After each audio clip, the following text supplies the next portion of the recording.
Rectal cancer occurs when malignant cancer cells form in the tissues of the rectum. While this type of cancer is very similar to colon cancer, the treatments can vary greatly. Dr. Brian Chang explains.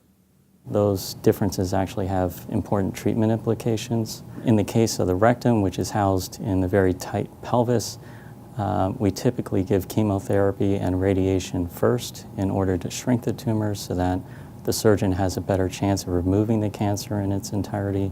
Whereas in the case of colon cancer, which resides in the abdomen, which is a relatively open space, we typically start with surgery and then follow that up with chemo if deemed necessary. The three primary risk factors for rectal cancer are age, gender, and alcohol consumption.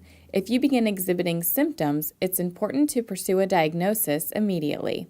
The first step is to establish the location of the tumor, as well as to confirm the diagnosis using typically a scope like a colonoscopy. And then once that is confirmed, then we'll run extra tests like blood tests as well as diagnostic imaging tests in order to evaluate the extent of the cancer so that we can customize the treatment to that patient's unique cancer stage. Once the diagnostic stage is complete, the care team will develop a customized, multidisciplinary approach to treatment.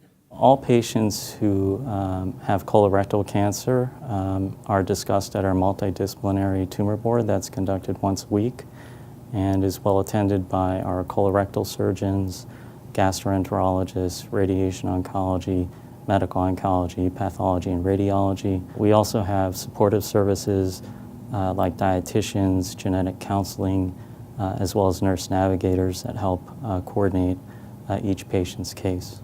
This has been Making the Rounds, brought to you by Parkview Health.